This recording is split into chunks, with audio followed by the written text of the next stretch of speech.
From the Fans Talk Podcast family at fanstalkpodcast.com, this is episode 27 of Fans Talk Lucha. It covers Lucha Underground Season 1, episode 37, which aired on July 22nd, 2015. My name is Garvin, and with us, as always, is my wife. Say hello, wife. Hello, wife. Alright, so, a lot happened this week on Lucha Underground. It was very story-heavy, very... I don't know, it seemed like they were really pushing the importance of Ultima Lucha, so much so that we did find out that Ultima Lucha is going to extend over 2 weeks.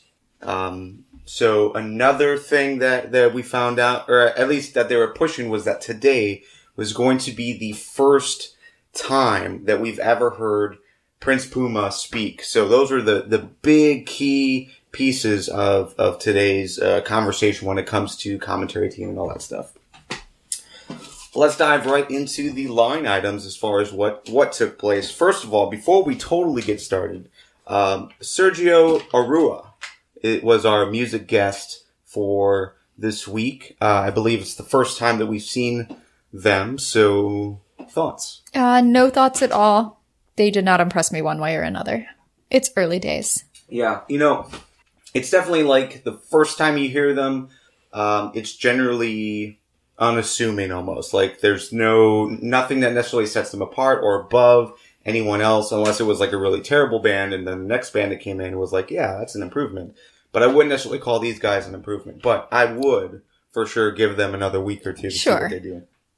But if you're talking about bands that you would want to have at your most important event, I would think that they would have kept the band that they've had. The Dubweiser, because they like them. They were very good. And then I love their first band too. Yeah, the first band was very good as well. So actually, I think the first band, and I don't have those notes on me, but I think the first band was my favorite as well.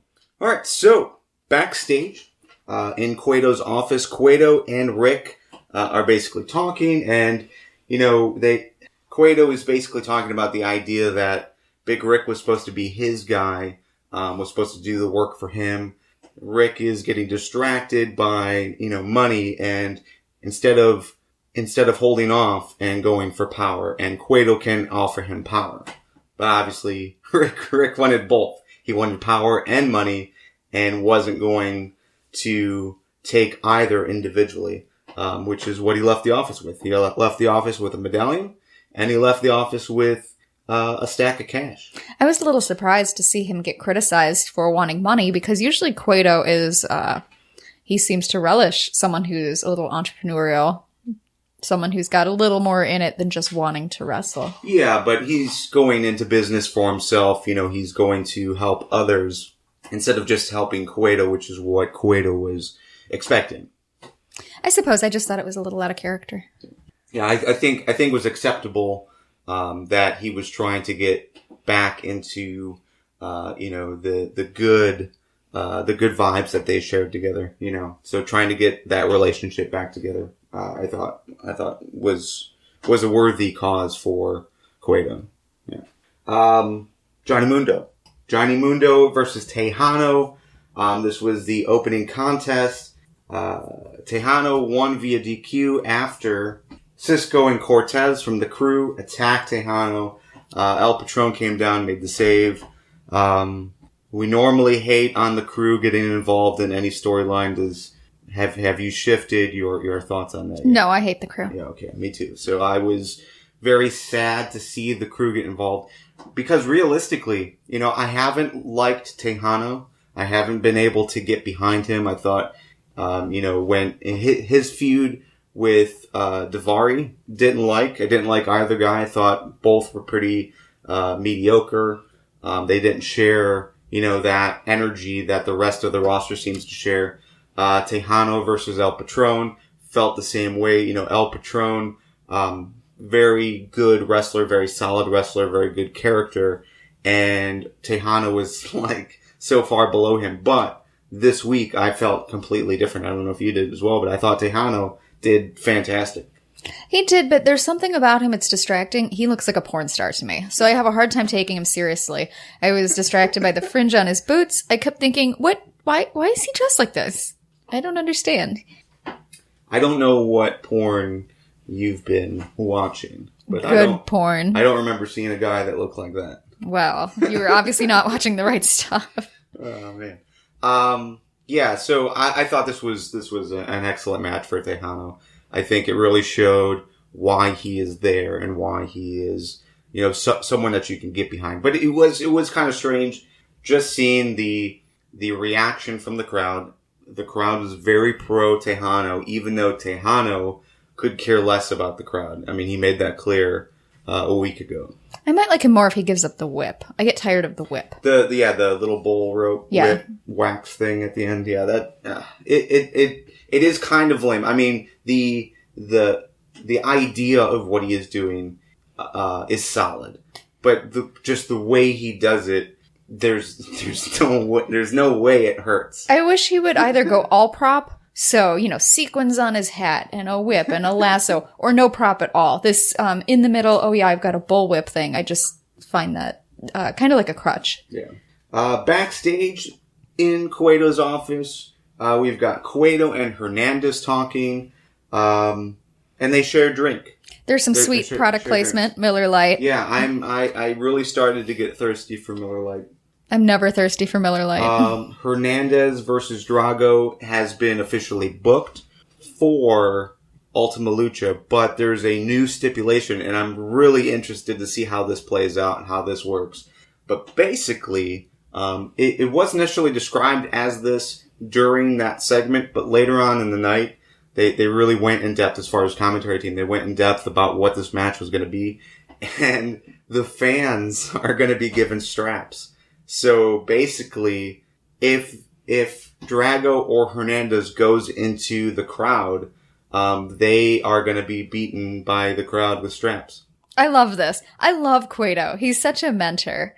He finds ways to motivate his staff.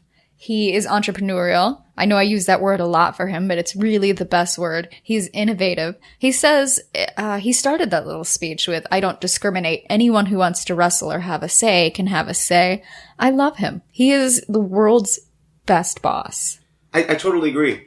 But just the idea that the fans are going to get involved in this. I think that's great. They're paying to be there. They've got strong opinions. Totally, but you're just giving like some random people straps and seeing what they do. These are professionals. They can handle it. Well, but the crowd isn't professional. Aren't they going to be wink? Well, I don't know. That's where it gets interesting. How are they going to do this? Does that come across with this mask on? No, it does not. She just winked. It was terrible. I'll do it for the camera. But yeah, I don't know. It's that weird gray area. Like, well, how are they going to do this? Are they going to just fill the crowd with actors?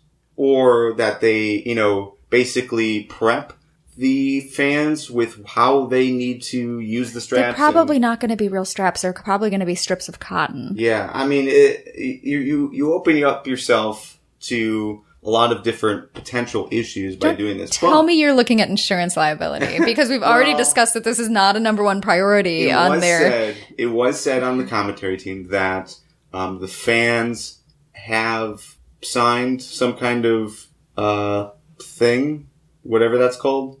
A contract? No. A waiver? A waiver.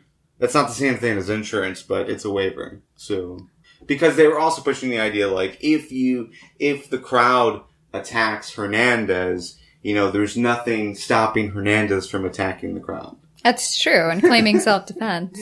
So it's interesting, because it does force us to, look past, the realm of our reality kind of thing. Like, this isn't something that normally would take place in the U.S. in the aughts. I do like that they address some of the questions we've been asking about the realism, and it's almost like they anticipated that some idiots on a podcast were going to say, where's their insurance? Yeah, well, our podcast, because I think we're the only Lucha Underground podcast out there still. I don't think so. I don't think that's correct. I think we might be the only podcast dedicated to Lucha Underground. Lucha Underground podcast. We're certainly the only married Lucha Underground podcast. That is correct. Miller Lite, though, you're not into it. No, I'm more of an MGD girl. But, really, I'd like to drink a good beer. Because that made me really thirsty. Show the label for the camera. No, gonna hide that one. He's drinking Busch. So, after that, we had Mac versus They Call Him Cage. And pretty quick match, 60-second match maybe. Mac won with the roll-up. And, yeah, it went from that to an all-out brawl. That went out, inside the ring, outside the ring, up the stairs. Cueto finally... I'm sorry. Cueto sent security. Security couldn't break it up because Mac and They Call Him Cage are just monsters. And... yeah. Cueto comes out in full dad mode. He's like, wait. You kids, get your asses outside. We're going to settle this. Yeah. And that's basically what it was. It was like, he booked a match between the two for Ultima Lucha. And that match is a false count anywhere. And you understand that concept? Not at all. Okay. So, for those who don't understand that concept, false count anywhere means that you can have a pin or submission anywhere. Normally it's in the ring. Like in Parma? Yeah, but it could be on the street, it could be in the bathrooms, it could be in the crowd. It doesn't always even have to be on the ground itself. You could pin a guy against a wall. At least we've seen that in the WWE. So this has a lot of possibilities. Yeah. But he said he had a bunch of stuff all over the arena that he would bring out and put on the ground, so like weapons and foreign objects and stuff so like that. So this is getting closer and closer to becoming like an MXC style show.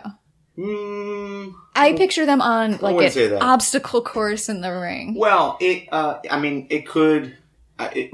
no, I don't think so. It's not an obstacle course. It's just like, here are some rusty... They're going to be pushing each other over props tools, and stuff. Yeah, rusty tools that you can use against each other kind of thing. I don't know. I wouldn't necessarily equate it to MXC. It's too bad. But generally speaking, they would theoretically be going through rooms. And this would be really interesting to see how they film this, because they haven't really done anything like this. A lot of what they film is one area. So ringside or backstage, but we haven't really seen a combination of the two. So it should be interesting. I mean, I think the closest we saw was Mundo versus Puma when they were fighting outside the ring near the band people. So, all right, but Dario Cueto did not leave after that. He sent everyone back. We went to commercial. When we came back, Dario is in the ring and finally explained what the power of the 7 medallions was going to be. So go ahead. What were those powers? They were magnets. Well, I think it was a little bit more. You know what? No, there is nothing a little bit more than magnets. Do you know what keeps the Earth doing what it does? Magnetism. Yeah. That's how whales know how to go where they go. They use magnets in their faces. So the 7 Aztec tribes represented giant magnets that steered the Earth in its proper orbit. That's what I got out of it. Okay. All right. Glad we got that clear. What I got out of it was that basically it's an introduction to a new title.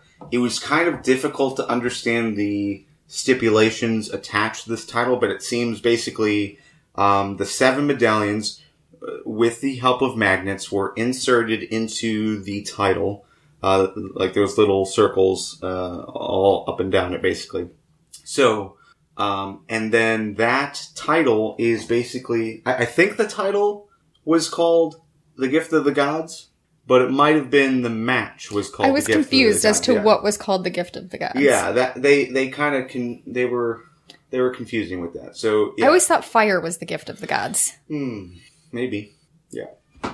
So I think the title is called The Gift of the Gods, but it's in a Gift of the Gods match as well. That's awfully confusing. Yeah, but there were some crazy stipulations, at least as far as standard championship stipulations go. It was kind of crazy because it wasn't like, you defended every 30 days or I didn't even think you have to defend it. Like if you can't defend it for some reason, then someone else will be able to fight for it. I don't know.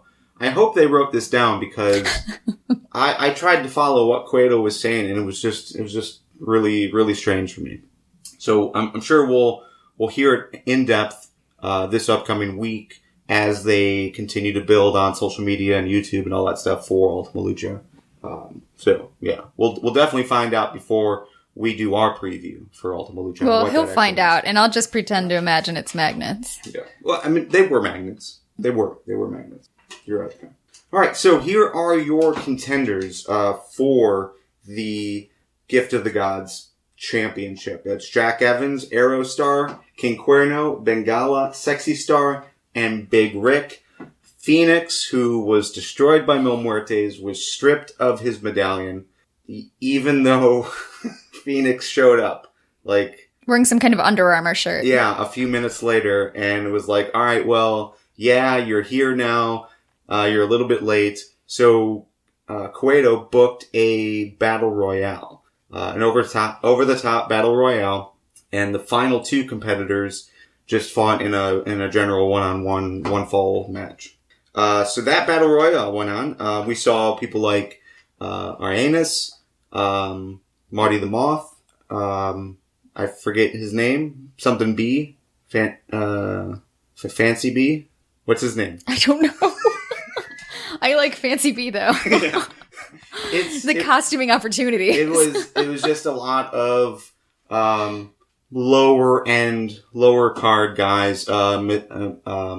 Masqueritas was there as well. It was possibly the world's fastest battle royale. Killshot was involved as well. And then Ricky Mandel, Vinny something. Guys that we've seen get destroyed. Guys we don't really remember. Yeah. Like Fancy B. But the final two were Phoenix and Marty the Moth. Phoenix won, so even though they stripped Phoenix of the medallion earlier in the night, Phoenix holds that last medallion, so he's involved in the Ultima Lucha match. So, prediction. We ready for predictions? This is not a legitimate prediction. Okay. This is the second time Marty the Moth has been thwarted in his attempt to get a medallion. I think he's going to try some shady stuff one more time, right before or possibly during the match. 3 times. He's been thwarted by Sexy Star. He tried to steal it from her. Right. Then Phoenix. I think he's going to make one more go. I can't imagine that this match would have some kind of shenanigans in it. Why not? Everything else has shenanigans in it. Because they already have 7 people involved. That doesn't mean anything. People are always running down and getting involved who shouldn't. People are always sneaking into the building who shouldn't. They've got no security. No, I understand that. I just think it would be difficult to showcase that piece, Marty the Moth coming down. And really, he doesn't have a lot of momentum behind him. He doesn't have a lot of fan involvement behind him. So, yeah, I don't know. I mean, personally, I would not write it that way. But, I could see it. I'll give you that. We'll talk about the Ultima Lucha card because they ran it down right before the final segment of the night. But we'll talk about that in a second. Let's talk about Puma. Puma came down. They really built this up huge throughout the entire night as far as this was going to be the first time that Puma spoke to anyone, the audience. So, thoughts on the segment? I expected a Flowers for Algernon kind of moment. Like, he would go from dumb as in not speaking, to perfectly coherent, beautiful speech in the ring. I did not recognize him when he came out. He was in street clothes, and his mask was different. I don't like that. Don't do that to me. A hoodie, jeans, tennis shoes, and a black mask. I mean, it wasn't solid black. It was just like a black version of that Puma mask. Yeah, but it still threw me. I'm not familiar enough with these people to really... especially when they're mostly covered up or they're known for a certain look, when they change it on me. Yeah. It's like when you're watching a baseball team and suddenly they switch their uniform color and you don't know who you're rooting for anymore. Throwback retro uniforms. That always confuses me, especially since I've usually been drinking. Yeah. And so what about the fact that they built this up as if Puma was going to speak for the first time, and then Puma does not speak. Were you offended? I was not surprised at all. I mean, like I was just saying, there's always some kind of shenanigan. People get involved who aren't supposed to. So I was not at all surprised to see Katrina come down those stairs. Yeah, so Katrina came down with Mil. Mil, very dapper in his suit. Looked very, very cool. Katrina is clearly running the show here. I think Mil is like her pawn. I do. Yeah, so whenever you and I go out and we're dressed for work, we definitely are dressed like super differently. Completely differently. So you're very professional because of your position, your job. I am in a t-shirt and jeans, or a t-shirt and shorts and flip-flops. And I'm sure it looks odd when we go to like a bar, or this morning when we got breakfast and you were like, super fancy. Super fancy. Fancy wife. Fancy W. Don't call me Fancy W. Fancy Heavy D. So that's how I felt with Mil and Katrina this week, because Mil was like dressed to the nines and Katrina was in like some kind of leggings and her catsuit that she wears all the time, her standard uniform. Yeah, but it wasn't. Well, we've seen her in dresses before. It's usually some kind of black form-fitting outfit, though. She does have kind of a uniform look to her. So anyways, enough of that. Katrina, Mil comes down, Puma invites them to the ring, and then we got the Disciples of Death. The Disciples of Death attacked Puma. Puma cleared out the ring as if they weren't a big deal at all. Mil came down, he cleared Mil out of the ring like Mil wasn't a big deal at all. And then taunted Katrina, which I thought was... It was a wonderful little... what was that, 2 minutes? Yeah, maybe not even. It was fantastic. He was on fire. Yeah, so overall I thought that made Puma look very, very cool. Mm-hmm. Very strong. And he was strong without Conan. Yeah. He was strong on his own without his trademark mask and costume. Right. So that was the show pretty much. Let's do wins and fails. Sure. My win and my fail, both, are Dario Cueto this week. I love him. He's a great character. I love what he did today. I love watching him get in and play both sides. I like the way he spends time with each of his wrestlers, and he gives them each the temptation, something they want, but then they have to perform for him. I love that kind of relationship. But when he got down into the ring and started calling down his contenders or his contestants for the match, he is a terrible announcer. I don't know what he was trying to do with Big Rick's name. Big Rick. Yeah, it was awful. Just leave it to Melissa. She's so good. Yeah. Why would you move the beautiful professional so that you could do her job? That just doesn't make sense to me. Yeah, a good boss would know his limitations. Sure. I'm no objections there. My win of the week is going to go to Tejano. I thought he completely upped the game as far as he goes. Really made it easier to like watching what he was doing in the ring. So, good stuff from Tejano. And then the obvious fail is the crew once again being on TV. So we hate the crew. Well, hate is a strong word, but I would much prefer that they not be on my TV. What's up with the tube socks the one guy wears? He wears the long shorts and then he wears tube socks with them. Yeah. I don't understand that look. All right, so that was our wins and fails. Definitely post in the comments on YouTube or wherever you're listening what your win and fail of the week was. Definitely want to see what you have to say. Let's talk real quickly. We'll run down the card for Ultima Lucha. We're going to preview it in full soon, very soon. They threw a little curveball at us, so we have to figure out our schedule. But basically what's going to be taking place is Ultima Lucha now is a 2-episode event. So it's going to be spread over 2 weeks. The first week, obviously, is what's upcoming. And then the August 5th show is going to be a 2-hour event. So basically, we've got 8 matches right now. They're just going to spread it over 2 weeks, which should be interesting. Should be rather interesting. So here's what we've got. As far as the card goes, we've got Mac versus, they call him Cage, in a Falls Count Anywhere match. El Patron versus Johnny Mundo, Phoenix versus Bengala versus Jack Evans versus Big Rick versus King Cuerno, Sexy Star, and Aerostar for the Gift of the Gods Championship, or whatever that 7-medallion title is going to be called. Drago versus Hernandez in a Believers Backlash, where all the fans are going to have straps that they can use on the wrestlers. Pentagon Jr. versus Vampiro, and Puma versus Mil Muertes for the Lucha Underground Championship. Real quick, what match are you most looking forward to right now? Puma versus Mil. I really liked what I saw today. Yeah, I think that's going to be good. You know what? I skipped the Disciples of Death versus Angelico, Son of Havoc, Evilise for the Trios Championship, as well as Blue Demon versus Tejano in the Who is More Mexican match. By the way, I just noticed this week. I don't know if you noticed this, but neither are billed from Mexico. Interesting. Yeah.